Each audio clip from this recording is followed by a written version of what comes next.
प्यारे दोस्तों, बहुत बहुत स्वागत है आपका अपने चैनल यूजीसी नेट साहित्य दर्पण में।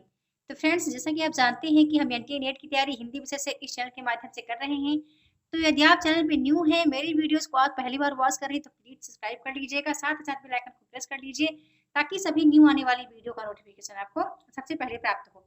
देखिए, मैं आपको ये क्यों कहती हूँ कि आप टेली ग्रुप को ज्वाइन कर लीजिए। मैं ऐसा इसलिए कहती हूँ क्योंकि फ्रेंड्स, जब भी मैं कोई वीडियो अपलोड करूंगी तो आपको उसका नोटिफिकेशन टेलीग्राम पर मिल जाएगा, है ना। तो मेरी वीडियो को आप, जो मेरी लेटेस्ट वीडियो होगी, उसको आप वॉच कर पाओगे। क्योंकि कभी कभी क्या होता है कि यूट्यूब जो है वो हमारी वीडियो को एक दो दिन बाद अपलोड करता है, यानी एक दो दिन बाद आपके पास नोटिफिकेशन भेजता है।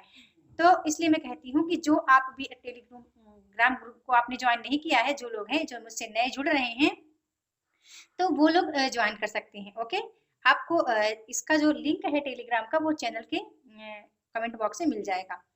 तो फ्रेंड्स, मैंने कहा था कि हम 2000 प्रश्नों की का संग्रह लेकर चलेंगे हम साथ साथ। तो आज इकाई 1 से मैंने स्टार्ट किया है।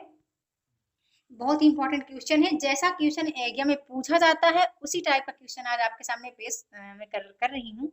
तो साथ साथ चलिए करते हैं प्रश्नों को। और एक बात और कहना चाहूंगी कि वीडियो को प्लीज लाइक करना ना भूलिए, साथ साथ कमेंट कीजिए और बहुत अच्छे अच्छे कमेंट कीजिए, क्योंकि आपके कमेंट ना मुझे बहुत उत्साहित करते हैं। और बहुत अच्छे कमेंट भी आपके होते हैं फ्रेंड्स।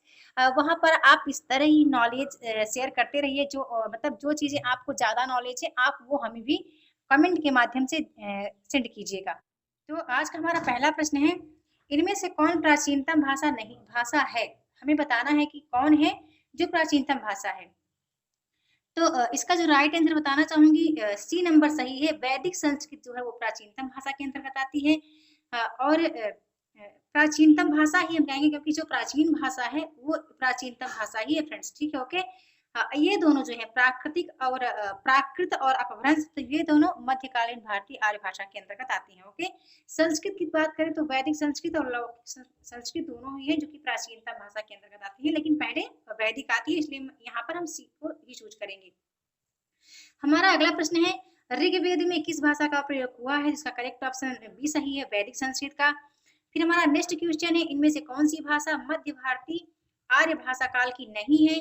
तो अब आपको पता ही है कि जो संस्कृत है वो मध्यकालीन भारतीय आर्य भाषा के अंतर्गत नहीं आती, क्योंकि ये प्राचीन भारतीय भाषा के अंतर्गत आती है ना। और ये तीनों जो है वो मध्यकालीन भारतीय भाषा के अंतर्गत ही आती है। अगला प्रश्न है, अपभ्रंश भाषा का काल इनमें से क्या है। इसका करेक्ट ऑप्शन सी सही है, 500 ईस्वी से 1000 ईस्वी तक अपभ्रंश भाषा का काल दिया गया है, ठीक है। अगला प्रश्न है, हिंदी की उत्पत्ति किस अपभ्रंश से मानी जाती है। तो इसका राइट आंसर बी सही है, सौरसेनी से। फ्रेंड्स, बता दूं, मागधी को भी सौरसेनी से ही उत्पत्ति माना गया है, ठीक है। और खस जो है वो पहाड़ी वर्ग के अंतर्गत आती है। नेक्स्ट है हमारा अगला प्रश्न, इनमें से कौन सा अपभ्रंश के लिए प्रयुक्त नहीं है। तो कौन है जो अपभ्रंश के लिए प्रयुक्त भाषा नहीं है, तो वो कौन है। इसका करेक्ट ऑप्शन डी है, वो डिंगल है, जो अपभ्रंश के नाम से प्रयुक्त नहीं किया जा सकता, जबकि ये तीनों ही अपभ्रंश भाषा के अपरूप हैं। नेक्स्ट है, इनमें से कौन सी भाषा वियोगात्मक भाषा है। सभी इस प्रश्न से अवगत हैं। इसका जो राइट आंसर है बताना चाहूंगी, सी नंबर करेक्ट है। अपभ्रंश भाषा को वियोगात्मक भाषा की श्रेणी में रखा गया है। चलते हैं अगले प्रश्न की ओर। हमारा अगला प्रश्न है, हिंदी भाषा का प्रारंभ मोटे तौर पर कब से हुआ है। फ्रेंड्स, इसका राइट आंसर बता दूं मैं, डी नंबर सही है। 1000 ईस्वी से हिंदी भाषा का प्रारंभ माना जाता है, क्योंकि हिंदी भाषा जो है वो आधुनिक भारतीय आर्य भाषा के अंतर्गत आती है, ठीक है। तो आधुनिक भारतीय आर्य भाषा का प्रारंभ जब से हुआ, तभी से हिंदी भाषा की उत्पत्ति को माना जाता है, ठीक है। ओके, राइट, क्लियर हो गया ना। ये दोनों तो गलत ही ऑप्शन है। ये जो 500 ईस्वी दिया गया है, ये अपभ्रंश भाषा का प्रारंभ यहाँ दिया गया है, ठीक है। यहाँ से 500 ईस्वी पूर्व से अपभ्रंश भाषा का प्रारंभ हुआ है। हमारा अगला प्रश्न है, संस्कृत में किसी शब्द के कुल कितने रूप, विभक्ति और वचनों के आधार पर बनते हैं। इसका राइट आंसर बता दो फ्रेंड्स, ए नंबर सही है, 24। नेक्स्ट आता है, हिंदी में किसी शब्द के मूलतः कितने रूप बनते हैं। ऐसे प्रश्न बहुत ज्यादा पूछे जाते हैं, ठीक है। प्रीवियस ईयर में उठा के देखती हूँ तो बहुत ज्यादा प्रश्न इस तरह के भी आए हैं इकाई 1 से। तो हिंदी में किसी शब्द के मूलतः कितने रूप बनते हैं। तो इसका जो राइट आंसर है फ्रेंड्स, वो 16 रूप बनते हैं। अगला प्रश्न आता है कि अच्छा हाँ, इस 16 रूप का जो तथ्य है वो मैं आपको डिस्क्रिप्शन में बता दूंगी, ठीक है। वो कौन है 16 रूप, ओके। अगला प्रश्न आता है संदेश राशक के रचयिता का हमें नाम बताना है। तो इसका जो करेक्ट ऑप्शन सी सही है, अब्दुल रहमान है। ओके, संदेश राशक के रचयिता के कवि। नेक्स्ट प्रश्न है अपभ्रंश भाषा के प्रमुख कवि। अपभ्रंश भाषा के प्रमुख कवि धनपाल की रचना कौन सी है? तो इसका जो राइट आंसर बता दूं फ्रेंड्स, ए नंबर सही है, भविष्य कहा है। ठीक है, भविष्यत कहा है, जो कि 11वीं शती में लिखा गया है। और बताना चाहूंगी ये जो महापुराण है ये किसका ग्रंथ है? महापुराण पुष्पदंत का है। ओके, फिर उपदेश रसायन रास जो है वो किसका है? जिनदत्त सूरी का है ये उपदेश रसायन रास, और 1144 ईस्वी में यह प्रकाशित हुआ है। और बता दूं फ्रेंड्स कि ये उपदेश रसायन जो है, थोड़ा सा इसकी बात कर ही लेते हैं, कर रहे हैं तो उपदेश रसायन जो है वो अपभ्रंश भाषा का प्रथम रास काव्य माना गया है। ठीक है, उपदेश रसायन रास जिनदत्त सूरी कृत है। ठीक है, अब आप खुमान रासों से तो अब परिचित ही हैं, दलपति विजय का है। फिर अगला प्रश्न है हिंदी का जो अब इसका जो राइट आंसर फ्रेंड्स आप देख लीजिएगा कि इसका जो करेक्ट ऑप्शन है कि अपभ्रंश भाषा के प्रमुख दल के कवि धनपाल की रचना कौन सी है? तो ये भविष्य कहा है। हमारा अगला प्रश्न है हिंदी का प्रथम कवि राहुल सांकृत्यायन किसे मानते हैं? तो सरहपा को, बी नंबर सही है। अगला प्रश्न है शब्दानुशासन नामक प्राचीन व्याकरण के रचयिता कौन है? तो बी नंबर ऑप्शन करेक्ट है, हेमचंद्र। चलते हैं अगले। हमारा अगला प्रश्न दिया गया है कि पाहुड़ दोहा किसकी कृति है? तो इसका जो करेक्ट ऑप्शन है फ्रेंड्स कि पाहुड़ दोहा किसकी कृति है? तो ये राम सिंह की है, सी नंबर सही है। पाहुड़ दोहा का जो रचना का समय माना गया है वो 11वीं शती माना गया है। ठीक है, 11वीं शती माना गया है। जैसा कि मैं आपको बताती आई हूँ कि यहाँ बेशक हम 50 क्वेश्चन ही कर रहे हैं, लेकिन आपको 100 जितना बेनिफिट होगा मेरी वीडियो से। ठीक है, तो प्लीज आप वीडियो को अंत तक जरूर वॉच कीजिए।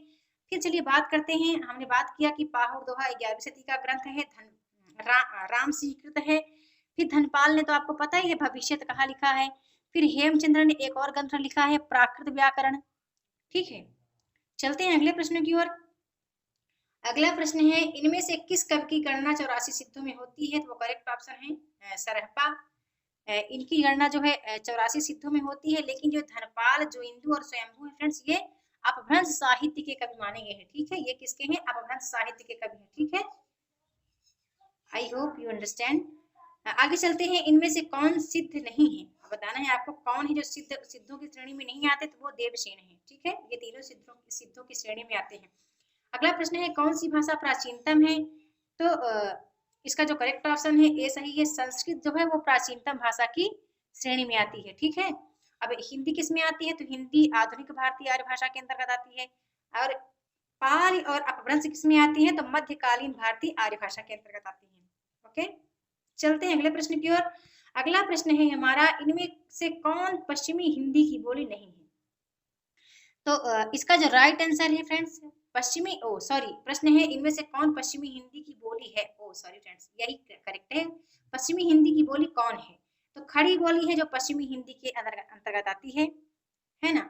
अभी ये तीनों नहीं आती हैं। अब इन तीनों से आप अवगत हैं, मैं टाइम वेस्ट करना नहीं चाह रही हूँ। चलते हैं अगले प्रश्न की ओर। सरकारी कामकाज की भाषा को क्या कहते हैं? जो सरकारी कामकाज की भाषा है उसको राजभाषा कहते हैं। अब राष्ट्रभाषा क्या है फ्रेंड्स? राष्ट्रभाषा वह है जो बहुसंख्यक लोगों द्वारा बोली जाती है। ठीक है, जनभाषा से तो आप वैसे भी अवगत हैं। अगला प्रश्न है हिंदी वाक्यों को अर्थ की दृष्टि से कितने भेदों में बांटा गया है? तो इसका जो करेक्ट ऑप्शन बता दूं 8 भागों में। अब आप पूछेंगे कि वो 8 भाग कौन से हैं, तो अब आप भी अवगत हैं फ्रेंड्स। मैं आपको थोड़ा सा याद दिला देना चाहती हूँ कि जो हिंदी वाक्यों को अर्थ की दृष्टि से बांटा गया है उसके भेदों को, वो है संज्ञा, सर्वनाम, विशेषण, क्रिया विशेषण। आगे आपको खुद भी पता है। ठीक है, तो राइट आंसर इसका सी करेक्ट है।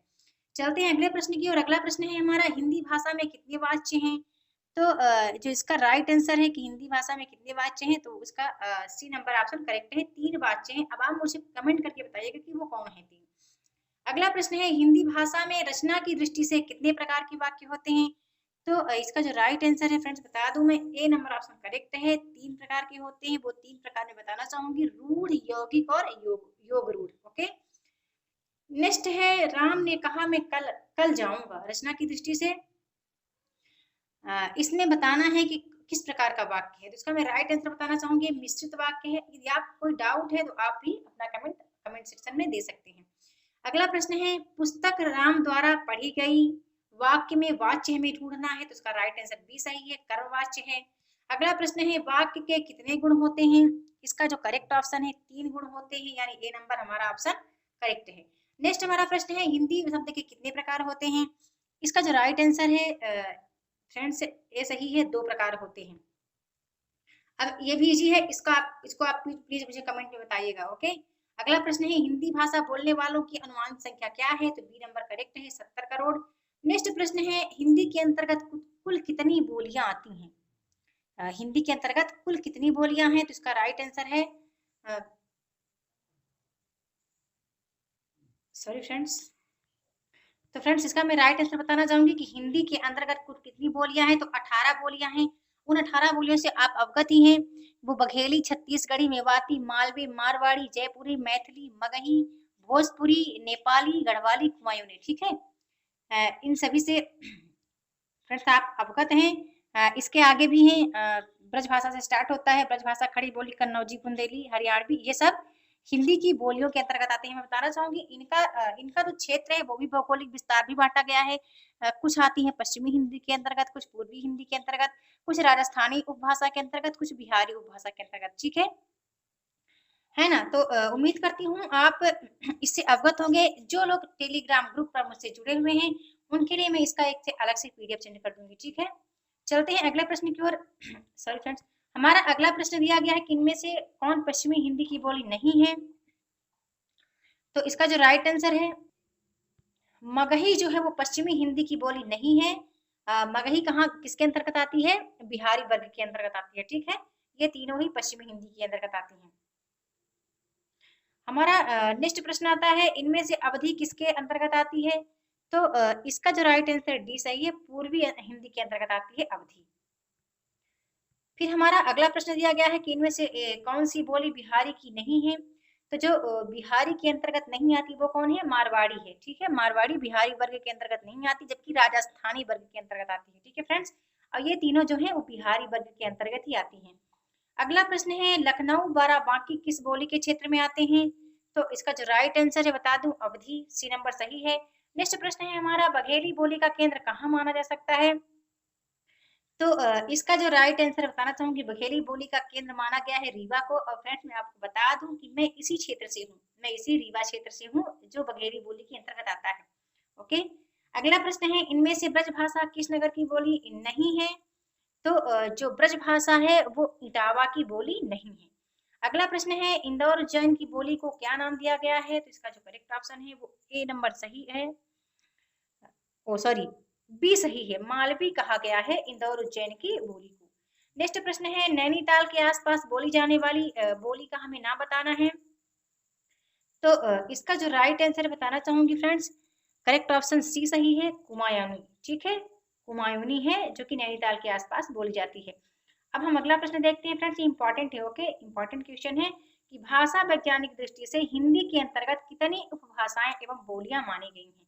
तो इसका जो करेक्ट ऑप्शन है बताना चाहूंगी ए नंबर ऑप्शन करेक्ट है। अब मैं थोड़ा सा इसका एक्सप्लेन कर दूं आपको।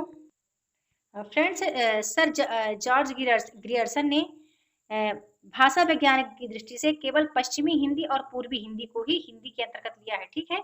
जो मैंने यहाँ ऑप्शन दिया है कि 2 उपभाषाएं हैं तो वो कौन है? पश्चिमी हिंदी, पूर्वी हिंदी है। और उन्होंने 8 बोलियों को माना है इसके अंतर्गत, तो वो कौन बोलियां हैं? ब्रजभाषा है, कन्नौजी है, बुंदेली है, बांगरू है, खड़ी बोली है, अवधी है, बघेली और छत्तीसगढ़ी को माना है, ठीक है। अगले प्रश्न की ओर चलते हैं। बताना है हमें कि इनमें से कौन सा कथन सत्य नहीं है? तो इसका जो राइट आंसर है सी सही है, ब्रजभाषा का केंद्र दिल्ली है, यह सत्य नहीं है। अगला प्रश्न है इनमें से असत्य कथन को हमें छांटना है। तो इसका जो करेक्ट ऑप्शन है बता दो फ्रेंड्स, इसका असत्य कथन का बी नंबर ऑप्शन जो हमारा है वो असत्य है कि विद्यापति भोजपुरी के कवि है, ठीक है, ये असत्य है। अगला प्रश्न है इनमें से कौन सा जिला ब्रजभाषा क्षेत्र में नहीं आता है? तो इसका जो करेक्ट ऑप्शन है गाजियाबाद, बी नंबर करेक्ट है, वो ब्रजभाषा के अंतर्गत नहीं आता। अगला प्रश्न है मानक हिंदी का मूल आधार कौन सी बोली है? तो इसका जो करेक्ट ऑप्शन है मानक हिंदी की जो मूल आधार मानी गई है वो कौन है? वो खड़ी बोली है। चलते हैं अगले प्रश्न की ओर। अगला प्रश्न हमें दिया गया है कि इनमें से असत्य कथन को हमें चूज करना है। इसका जो करेक्ट ऑप्शन है फ्रेंड्स बता दूं डी है, खड़ी बोली, केशव दास, ये गलत है, ठीक है। अगला प्रश्न है हमारा, सरकारी कामकाज की वह भाषा जिसे संविधान ने सरकारी कामकाज के लिए स्वीकृत किया क्या कहलाती है? तो इसका जो राइट आंसर है डी नंबर सही है, राजभाषा। हमारा अगला प्रश्न है, किसी देश के बहुसंख्यक लोगों की भाषा कहलाती है? करेक्ट ऑप्शन बी सही है, राष्ट्रभाषा। चलते हैं अगले प्रश्न की ओर। फ्रेंड्स, हमारा अगला प्रश्न दिया गया है कि संविधान में किस धारा के अंतर्गत हिंदी को राजभाषा घोषित किया गया है? इसका जो राइट आंसर है ए सही है, 343 के अंतर्गत। हमारा अगला प्रश्न है, हिंदी दिवस कब मनाया जाता है? तो इसका करेक्ट ऑप्शन है सी नंबर, 14 सितंबर को। नेक्स्ट क्वेश्चन है, खड़ी बोली हिंदी का विकास किस भाषा से हुआ है? तो इसका जो करेक्ट ऑप्शन है डी सही है, अपभ्रंश भाषा से खड़ी बोली हिंदी का विकास हुआ है। अगला प्रश्न है, अपभ्रंश भाषा में लिखित रामचरित्र कौन सा है? तो इसका करेक्ट ऑप्शन बता दो, सी नंबर सही है, पौंचर्य, जो कि स्वयंभूकृत है। अगला प्रश्न है, अपभ्रंश भाषा का विकास किस भाषा से हुआ है? तो इसका जो करेक्ट ऑप्शन है वो सी नंबर सही है, प्राकृत से। ठीक है, यहाँ फ्रेंड्स मैंने 50 क्वेश्चन ही लिए हैं। इसका पार्ट 2 में जल्दी ले आऊंगी, भाग 2 के अंतर्गत हम पढ़ेंगे देवनागरी लिपि के कुछ क्वेश्चन, कुछ प्रश्न होंगे राष्ट्रीय उपबंध से संबंधित, मतलब संविधान में जो राष्ट्रीय उपबंध दिया गया है उसके उससे रिलेटेड हमारे क्वेश्चन होंगे।